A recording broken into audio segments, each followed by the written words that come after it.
Olá, uma boa noite para você. Seja muito bem-vindo ao Jornal Boa Notícia. Nós vamos começar essa edição do JBN com uma história inspiradora para os dias de hoje. No Acre, um motoboy levava uma quantia de R$ 2.420 para a lotérica quando, sem perceber, deixou o dinheiro cair no meio da rua. Mas a Alessandra e o Márcio, que vinham logo atrás, pararam o carro e conseguiram juntar toda a quantia. Eles levaram o dinheiro até a delegacia, onde registraram um boletim de ocorrência. Mas mesmo assim fizeram uma postagem numa rede social para tentar encontrar o dono. E não é que deu certo? O post alcançou centenas de compartilhamentos e um deles apareceu para Eliene Farias, a dona do dinheiro. Depois de checar algumas informações, o valor foi entregue a Eliene, que se sentiu aliviada. É com essa história, com um final feliz, que a gente começa bem a nossa edição de hoje do JBN.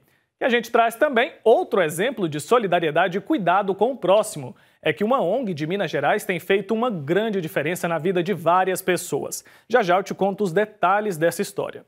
E a gente ainda vai falar com um oncologista sobre um dado que preocupa. Caiu em 70% o número de cirurgias relacionadas ao câncer de mama. Isso pode fazer parte dos reflexos da pandemia. E nós ainda vamos acompanhar o noticiário internacional com as notícias que são destaque pelo mundo.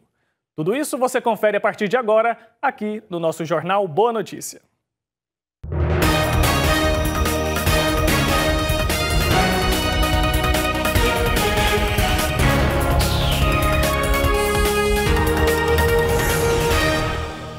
E olha só, preste atenção para este alerta que a gente tem para você agora. Segundo a Sociedade Brasileira de Mastologia, o número de cirurgias relacionadas ao câncer de mama caiu 70% durante a pandemia. O que deveria ser uma boa notícia, na verdade, pode não ser. É que muita gente pode estar deixando de procurar o médico e o tratamento adequado, o que é muito perigoso. Sobre isso, a gente vai conversar agora com o oncologista Francisco Pereira Borges Filho. Francisco, uma boa noite para você. Esse é um dado preocupante, não é? Boa noite a todos. Sim, esse é um dado muito preocupante, porque não é que os casos não estão existindo, é que eles não estão sendo diagnosticados, né? Então, durante a pandemia, a gente tem notado que os casos de câncer não estão sendo diagnosticados porque o paciente não está tendo acesso ao médico. Que alerta o senhor faz para essas mulheres que estão deixando de procurar? Algumas a gente sabe que, inclusive, estão deixando o tratamento para depois. Que alerta o senhor faz para essas pessoas? Bom, o principal alerta é que a gente sabe que o câncer não espera, né? Então, tanto o diagnóstico precoce como continuar o tratamento é muito importante. Cerca de 50 mil novos casos deixaram de ser diagnosticados de março para cá. Isso é muito preocupante, ou seja, no Brasil todo, 50 mil pessoas não tiveram diagnóstico de câncer justamente por causa da pandemia. E o tratamento do câncer ele não pode ser descontinuado. A pessoa tem que continuar fazendo o seu tratamento. Óbvio que procure seu oncologista para tomar os cuidados que tem que ser feitos, mas o tratamento do câncer ele não pode parar, né? Você não pode suspender esse tratamento durante 2, 3, 4 meses, porque o benefício do tratamento ele é muito grande. Se você suspende, existe uma chance muito grande de ter complicações e ter um retrocesso no tratamento. Tem outra questão que é muito importante, que é o diagnóstico precoce. O senhor começou a falar aí, a gente sabe que muitas mulheres estão deixando de ir nas consultas regulares, deixando de fazer a mamografia. A gente sabe que é importante fazer essas consultas regulares e fazer o acompanhamento médico. Mas nesse momento de pandemia, que está um pouco mais complicado fazer isso, existe a importância do autoexame também? Qual que é a recomendação para essas mulheres? Isso, assim, nesse momento que até a marcação de exames ela está mais complicada, enfim, a gente sabe que o acesso ao médico, o acesso aos exames, ele está mais complicado. É importante que a mulher conheça seu corpo, que faça a palpação e que se ela notar alguma alteração, aí sim procure, né? Talvez os exames de rotina, se a pessoa está assintomática, nesse momento muitas pessoas vão esperar um pouco, mas se existe algum sinal, algum sintoma, algum nódulo, alguma coisa que chame a atenção, isso tem que ser procurado o quanto antes. Quanto antes a gente fizer uma biópsia, der o diagnóstico, maior a chance de cura.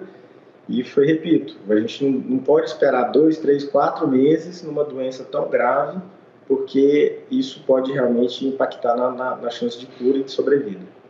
Só para as pessoas que estão acompanhando a gente terem uma noção, qual que é a porcentagem de cura que pode chegar quando uma pessoa é diagnosticada com câncer de mama precocemente? Nós temos aí acima de 90%. Quando a pessoa tem um nódulo precoce, que a mulher faz uma cirurgia, que consegue tirar toda a doença, a gente chega a mais de 90% de chance de curar a doença no estadio precoce. E isso se inverte. Quanto mais avançado, quanto mais tardia for o tratamento dessa doença, maior a chance dessa mulher não obter a cura, de ter uma doença metastática e ter um tratamento muito mais agressivo, com chances bem menores de sucesso. E com que idade a mulher tem que começar a se preocupar com a questão do câncer de mama? Quando ela deve começar a fazer o autoexame? Quando ela tem que começar a ir ao médico? Esse acompanhamento deve começar quando? E para todas as mulheres é igual?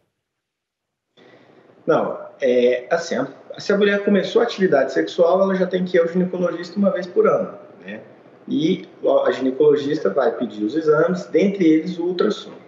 Mulheres abaixo de 40 anos, a gente acha que não deve fazer mamografia, deve sim fazer o ultrassom da mama.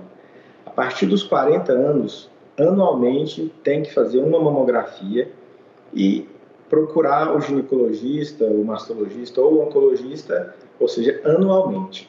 A mamografia anual, e nos casos de pessoas que têm vários casos na família, isso tem que ser acompanhado realmente mais cedo. Então, a indicação é que a pessoa já procure o ginecologista com essa informação para que ele já faça um rastreamento precoce.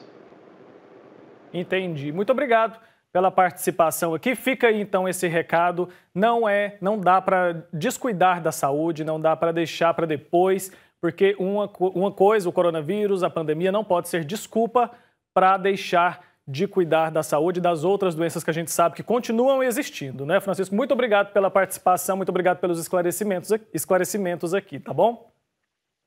Obrigado, boa noite, é sempre um prazer. Boa noite. A gente segue com o nosso JBN de hoje, chegou a hora do nosso noticiário internacional. Damares Silva, de 26 anos, trabalha em um hospital de Santiago, a capital do país. A profissional abre mão dos momentos de folga para fazer o gesto, que é visto pelos colegas e pacientes como uma forte demonstração de amor e carinho. As músicas populares latinas são normalmente as escolhidas para animar os doentes. O Chile registra quase 300 mil casos de infecções e 6 mil mortes causadas pelo coronavírus. Em Hong Kong, após a aprovação pelo parlamento chinês da legislação de segurança nacional na semana passada, moradores se dizem preocupados, entre outras coisas, com a liberdade de expressão online. Eles temem que algumas plataformas de mídia social se tornem indisponíveis aos habitantes da região. O Facebook, Google e Twitter informaram nesta semana ter suspendido o processamento de solicitações governamentais de dados de usuários em Hong Kong. Apesar do anúncio, moradores dizem acreditar que as autoridades encontrarão outras maneiras de acessar os dados dos usuários. Em Israel, o governo impôs uma série de restrições para combater o aumento nas infecções por coronavírus, incluindo o fechamento imediato de bares, boates, academias e salas de eventos. Em declarações públicas em uma sessão especial do gabinete sobre a crise da saúde, o primeiro-ministro Benjamin Netanyahu disse que Israel teve que reverter o curso para evitar um bloqueio mais amplo, que poderia paralisar a economia do país, onde o desemprego é superior a 20% da população.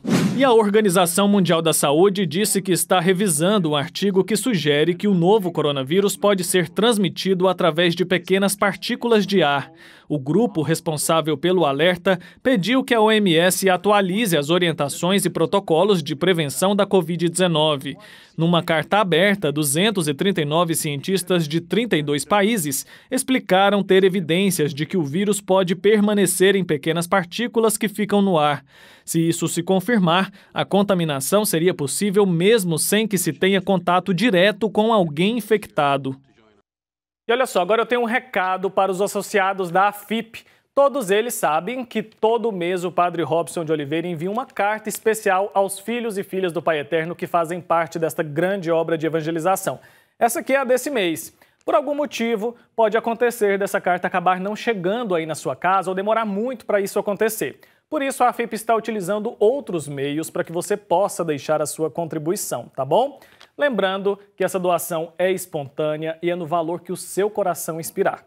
Um desses modos, uma dessas formas que a AFIP disponibiliza é o QR Code, que é esse código que está aparecendo aqui no cantinho da sua tela, tá vendo? Ele é muito fácil de usar, eu vou te mostrar. Você vai pegar o seu celular, ligar a câmera dele como se você fosse tirar uma foto desse código. E aí, você vai esperar um pouquinho que ele vai te levar direto para a página de doações do nosso portal. E lá, você vai ter duas formas de contribuição. O boleto, que pode ser gerado e pago por meio do aplicativo do seu banco, aí no seu celular mesmo, sem complicação. E a outra opção é o PayPal, que é uma forma de pagamento feita por meio do cartão de crédito, tá certo? Então faça a sua doação, que assim você continua fiel a esta grande obra de evangelização, tá certo? A gente conta com a sua colaboração sempre, tá bom?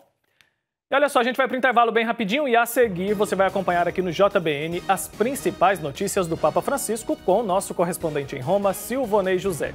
E ainda vai conhecer uma ONG de Minas Gerais que tem feito uma grande diferença na vida de várias pessoas. É daqui a pouquinho.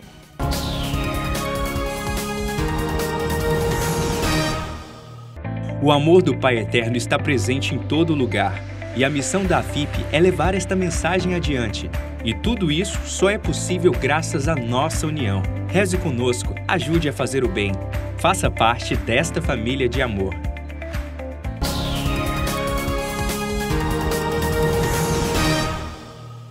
Estamos de volta com o JBN de hoje. Muito obrigado pela sua companhia. Você aí sabe o que é trombose venosa? Conhece alguém que já teve? Esse é o assunto do nosso comentário de hoje. A cirurgiã vascular Paula Sabrina explica os mitos e verdades da doença. Acompanhe. A trombose venosa é uma doença bastante comum e é muito importante a discussão sobre ela. Por quê? Porque a partir do momento em que ela é tratada de forma, na hora correta, pode ser evitado complicações graves, né? Então, muito importante essa discussão aqui. O que é a trombose? A trombose nada mais é quando acontece o entupimento da veia por um coágulo que é formado através dos elementos do sangue que vão se aderindo um ao outro e aderindo à parede da veia. Quando acontece o entupimento, a gente chama de trombose venosa. E ela é muito causada por vários fatores, inclusive um desses fatores é o cigarro. O uso da pílula de anticoncepcional também aumenta de cerca de 4 até 6 vezes a chance de formar trombose. O estado de gestação ou de puerpério, que é aquele período pós-parto, também são estados que são fatores de risco para a formação desses trombos dentro da veia. Dentre outros, a gente pode citar que também acontece, a gente observa também algumas pessoas que têm a predisposição para a formação desse trombo de forma genética, que são as trombofilias, são doenças hereditárias, né? Então, são doenças do sangue que também aumentam o risco de trombose.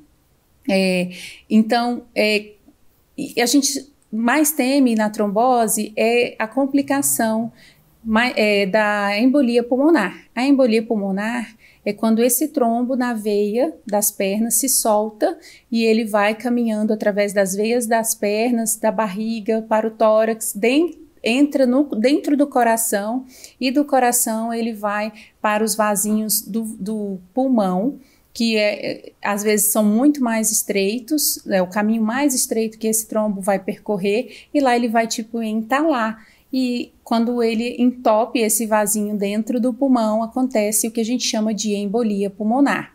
A embolia pulmonar vai desde uma simples tosse ou uma dor nas costas e até uma insuficiência respiratória, uma falta de ar muito importante e pode levar até a óbito. Então, é muito importante tratar o quanto antes, assim que possível, assim que feito o diagnóstico, já é feito o tratamento. Mas o diagnóstico também tem que ser precoce, então é importante falar para as pessoas, a partir do momento que sente uma dor súbita, um inchaço de início de uma hora para outra, estava tudo bem, de uma hora para outra começou a ter dor e inchaço numa perna só, de um lado só, e isso é muito sugestivo de trombose. Então, ele vai ter que ir ao pronto-socorro, ser examinado por um médico e vai ser realizado um exame de ecodoppler, que é um exame de ultrassom das veias, que vai identificar o trombo exatamente dentro da veia e vai dar o diagnóstico e o tratamento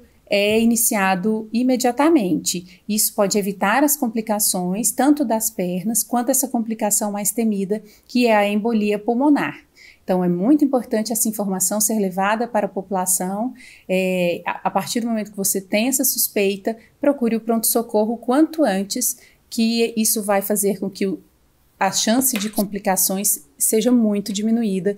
E o tratamento é com remédio, é clínico e fácil de ser iniciado. O paciente tem que fazer essa procura assim que ele suspeitar da trombose.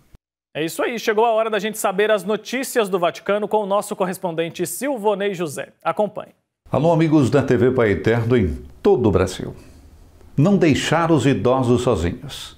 As palavras de Francisco a um pároco da Diocese de Roma, a Diocese do Papa Bergoglio. Na semana passada, o Papa Francisco fez um telefonema surpresa, como já fez tantas outras vezes. Desta vez ao padre Roberto Cassano, pároco de São Paulo da Cruz, no bairro de Corviale, em Roma. O pontífice visitara essa paróquia em 12 de abril de 2018. O Santo Padre pediu para rezar por ele e para cuidar das pessoas mais frágeis. Diante da atual e crescente preocupação pela disseminação em nível global do contágio do coronavírus, o Santo Padre enviou uma doação ao PAN, o Programa Mundial de Alimentos. A doação de 25 mil euros foi feita na última semana por meio do Dicastério do Serviço para o Desenvolvimento Humano Integral, em colaboração com o representante permanente da Santa Sé junto à FAO e ao IFAD. Essa doação simbólica representa a expressão imediata do sentimento de solidariedade do Santo Padre para com as pessoas afetadas pela pandemia e os que prestam assistência essencial aos pobres e aos mais frágeis e vulneráveis da nossa sociedade. E o Togo recebeu ajudas do Fundo Covid-19, instituído pelo Papa Francisco. A criação do fundo foi anunciada em 6 de abril com o objetivo de formar uma rede para ajudar milhões de pessoas vulneráveis. A contribuição inicial de Francisco foi de $750 mil, que pediu ajuda das igrejas que têm condições e de pessoas de boa vontade. O maior líder budista de Myanmar fez uma doação de $10 mil ao fundo. O isolamento decretado pelas autoridades do governo para conter a pandemia de Covid-19 também teve suas consequências econômicas e sociais no Togo. Além do fechamento de locais de culto, escolas, centros de formação e encontros, a desaceleração ou mesmo interrupção das atividades de produção agravou situações que já eram frágeis ou até mesmo de miséria. Os escassos recursos econômicos de dioceses e paróquias estão esgotados há muito tempo. Por essa razão, o Fundo de Emergência criado pelo nosso Papa Francisco junto às pontifícias obras missionárias para apoiar as igrejas dos países de missão diante da emergência da Covid-19 dá prosseguimento à sua missão, enviando desta vez, como dissemos, a ajuda solicitada pela igreja local necessária para continuar a assistência e a evangelização. Desta vez, o Togo. De Roma, para a TV Pai Eterno, Silvonei José. Muito obrigado, Silvonei, pela participação aqui no JBN.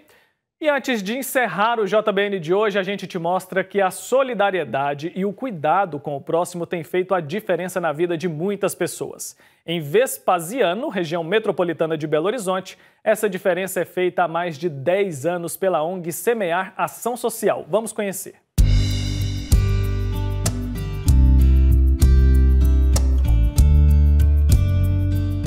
A iniciativa partiu de Sônia Garcia, que queria retribuir de alguma forma tudo o que havia conseguido com a ajuda de outras pessoas. Quando eu ganhei meu filho, há 14 anos atrás, eu também recebi ajuda, eu passava por momentos de dificuldade. Então eu vi a importância de você ajudar as famílias que estão precisando. Então foi aí que surgiu. essa ideia de ajudar as pessoas, entendeu? Porque um dia eu fui ajudada e hoje eu faço exatamente o que as pessoas me ajudaram, que é exatamente com isso, com enxoval, meu filho, né, com alimentos, essas coisas. O projeto apoia as pessoas carentes da comunidade, com doações de alimentos, roupas, entre outras necessidades da população. Nós atendemos, né, as mães, né, em situações, né, dificuldades financeiras, né, que no momento nós ajudamos com enxovais, mas também tudo doado, né? As pessoas doam e a gente repassa para essas mães que nos procuram. Também nós temos, como vocês estão vendo, empréstimos de cadeira de roda, cadeira de banho, muleta, essas coisas. Atendemos também com doações de alimentos, né? Tudo de acordo com o que nós recebemos de doação. Com roupas, agasalhos, essas coisas assim. Com a pandemia, as dificuldades aumentaram.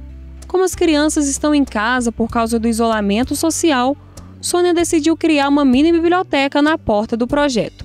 E eu já tinha a ideia de ter o cantinho da leitura aqui dentro do projeto, para atender as crianças. Então eu imaginei, estou com livros parados, por que não levar esse projeto lá fora e atender as crianças que passam na rua normalmente? E a iniciativa foi um sucesso.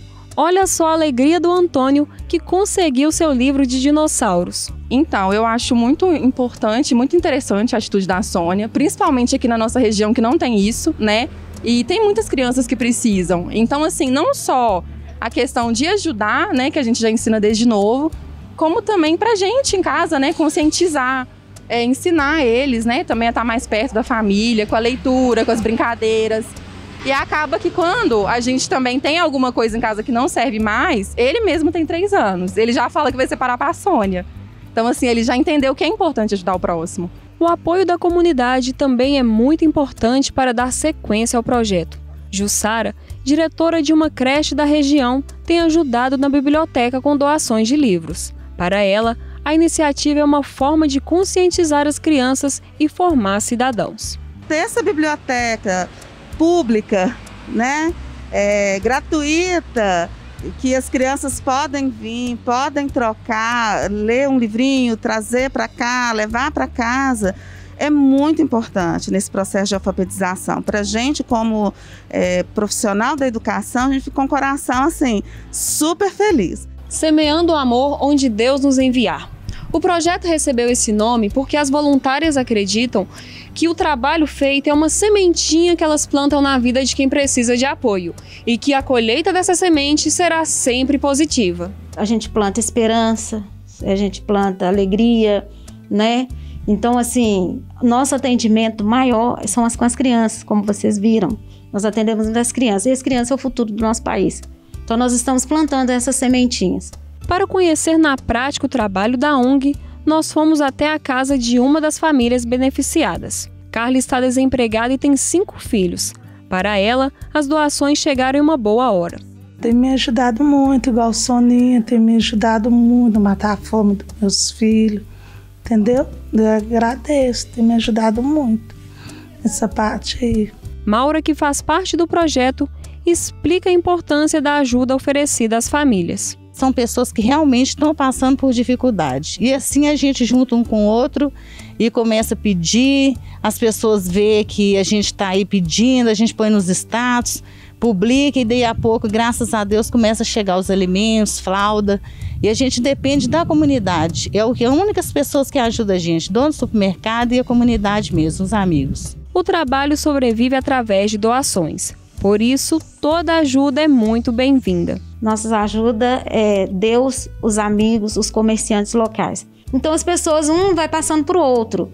Então um amigo passa para o outro e é assim, pessoa por pessoa, que essas ajudas chegam até nós. E é só por isso que o nosso projeto está hoje fazendo essa ação, porque nós precisamos de ajuda para ajudar as pessoas.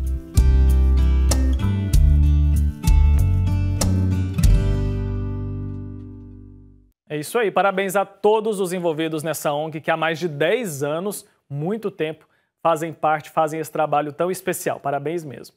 E é assim que a gente finaliza o JBN de hoje. Muito obrigado pela sua audiência. Lembrando que amanhã nós voltamos e é claro que eu conto com a sua companhia. Então, forte abraço para você, se cuide e até lá.